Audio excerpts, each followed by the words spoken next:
Hello everyone, my name is Ekta Srivastav. I am therapist of yoga, acupressure, pranic healing, naturopathy.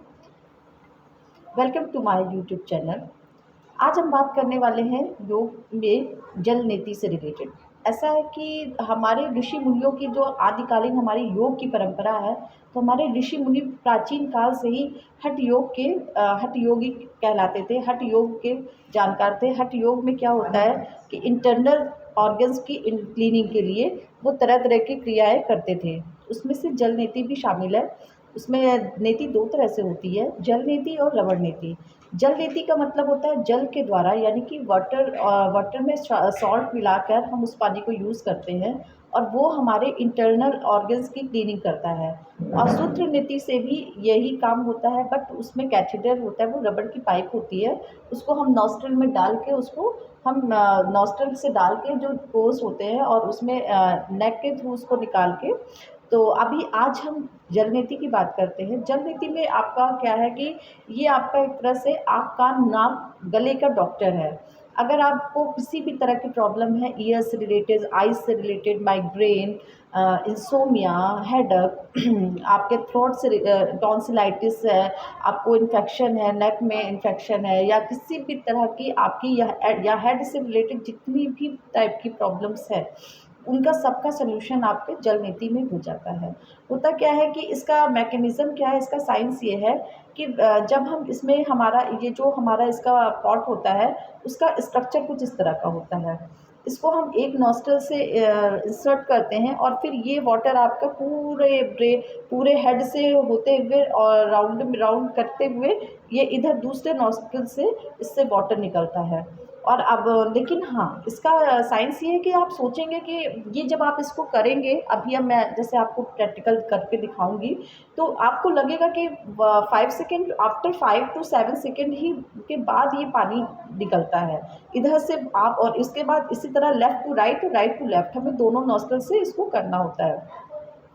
इसके पीछे science ये है कि जब हम वाटर को इंसर्ट करते हैं इस तरह से, तो ये पानी पूरा आपके इधर ईयर से होते हुए आपके ब्रेन, आइज़, नॉस्ट्रिल और आपके दूसरे तरफ के पूरे पोर्शन से होते हुए चक्कर लगाता हुआ ये दूसरे नॉस्ट्रिल से निकलता है।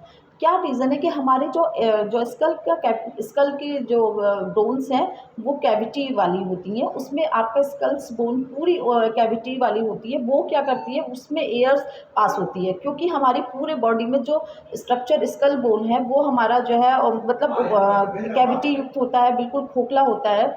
और उसमें वाटर पूरा आपका वो सर्किल से रोटेट होता हुआ दूसरी तरफ से पानी निकलता है। वो सारे इंटरनल जो भी आपकी कफ जो हमारा यहाँ से चेस्ट रीजन से ऊपर तक का जो पोर्शन होता है, वहाँ मोस्टली हमारा कफ जम जाता है। वात पित्त कफ, ये त्रिदोष होते हैं। इनके डिसबैलेंस होने की वजह से ही हमारे बॉडी में, हमारे शरीर में असंतुलन पैदा होता है, जिसकी वजह से हमको बीमारियां आती हैं। अब कफ हमारा जो जमता है वो चेस्ट रीजन में, टॉन्सिलाइटिस हो जाता है, इंसोमिया होता है, जब नींद नहीं आती है, रातों में बहुत नींद, अगर आपको रात में बहुत देर तक नींद नहीं आती है, आपकी साइनोसाइटिस की प्रॉब्लम होती है, माइग्रेन की प्रॉब्लम होती है, तो आप इन सब को सल्यूशन, अगर आप रेगुलर जल नीति करते हैं आफ्टर इवनिंग या मॉर्निंग में, खाली पेट, थोड़ा सा पेट आपका खाली होना चाहिए, क्योंकि इसको करने के बाद भी कुछ प्रैक्टिस हमको करनी होती है, जिससे कि हमारा जो वाटर हेड के अंदर जा रहा है वो पूरा प्रोसेस आपका बाहर, वो पानी पूरा बाहर का बाहर निकल जाए और किसी भी तरह के छोटे पार्टिकल्स भी, वाटर कंटेंट आपके ब्रेन में ना रहे, आपके हेड रीजन में ना रहे। इसके लिए पूरी प्रोसीजर होती है। तो अभी हम जल नीति के बारे में आपको कुछ बातें बताना चाहते हैं जो बहुत इम्पॉर्टेंट है। जब हम ये हमारे ईयर के अंदर के वैक्स को भी क्लीन करता है। और अगर आपकी आइज़ वीक है, अगर आपको चश्मा लग गया है, आप इसको कंटिन्यू करते हैं, तो इससे आपका चश्मा भी उतर सकता है, आपका नंबर, आँखों का नंबर जो बढ़ने लगता है, आँखों का नंबर आपका कम होने लगेगा। और साथ ही साथ बहुत सारे लोगों को शिकायत होती है साइनोसाइटिस। एटलीस्ट जब भी अक्टूबर से लेके ये फरवरी या मार्च का मंथ आता है, तब तक बहुत सारे लोगों की, आप लोग सुनते होंगे, यहाँ पर बहुत सारे लोगों को नाक की हड्डी बढ़ जाती है। तो होता क्या है कि जब ये वार्म वाटर हमको इसमें लेना क्या है, कुनकुना पानी, हल्का कुनकुना पानी जो सहने युक्त हो, उसमें नमक डाल के जब आप इसको यूज़ करते हैं तो ये क्या करता है, ये वार्म वाटर जाके पूरे ईयर की इंटरनल क्लीनिंग और आईज़ और ये बोन कैविटी, ये नोज़ल कैविटी से होते हुए आपके 2 ईयर, इधर वाले ईयर से होते हुए ये पूरे सर्किट को क्लीन करते हुए दूसरी तरफ से ये आता है।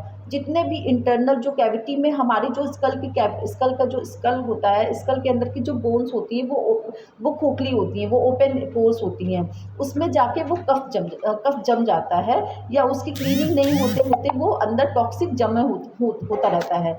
जब हम इसको जब हम ये जल नीति करते हैं, उस समय क्या होता है कि वो क्लीनिंग, वो पानी के थ्रू आपका पूरे इंटरनल कैविटी को क्रॉस करता हुआ दूसरी तरफ से आता है, वो पूरी टॉक्सिसिटी को रिमूव करते हुए दूसरी तरफ से आता है। तो ये इसका साइंस है और ये बहुत ही ज़्यादा इफ़ेक्टिव है। फ्रेंड्स, अगर आपको कभी इस तरह की कोई प्रॉब्लम्स है या नहीं भी है, तो आप इसको रोज़ आप इवनिंग में या मॉर्निंग में आफ्टर लंच या आफ्टर स्नैक्स, मतलब इवनिंग टी के बाद भी आप इसको 1 घंटे बाद या लंच के 2 से 3 घंटे बाद इसको आप कर सकते हैं। इसको आप मॉर्निंग में करेंगे तो ज़्यादा इसका बेनिफिट है, और अगर आप इवनिंग में भी करते हैं तो इसमें कोई दिक्कत नहीं है, आप इसको कभी भी कर सकते हैं। बस आपको इसमें करना क्या होता है कि आपको कुनकुना पानी में थोड़ा-सा नमक डालना होता है। नमक क्या करता है नमक क्या करता है, अगर हम प्लेन वाटर लेंगे तो आपको अंदर जाके वो थोड़ा-सा लगेगा, एटलीस्ट आपको थोड़ा-सा अनईज़ी सा फ़ील होगा। बट नमक क्या करता है, नमक सारे अंदर की जो टॉक्सिसिटी होती है, जो कफ होता है, उसको भी काटेगा और आपके बॉडी के टेम्परेचर के अकॉर्डिंग नमक सेट कर देता है। तो हमको कभी भी वाटर लेना है तो प्लेन वाटर नहीं लेना है, ये प्रिकॉशन आपको रखना है। प्लेन वाटर नहीं लेना है, साथ ही साथ आपको नमक वाला वाटर, इसमें आपको कुनकुना पानी में हल्का-सा आपको थोड़ा-सा नमक डालना है, इतना कि जितना आपको लगे कि, और उसको अच्छे से मिक्स कर लेना है, और उसके बाद हम इस प्रोसीजर को स्टार्ट करते हैं। अच्छा, जल नीति करने के बाद इसको करने के बाद भी आपको कुछ प्रैक्टिस करनी होती है। इसमें आपको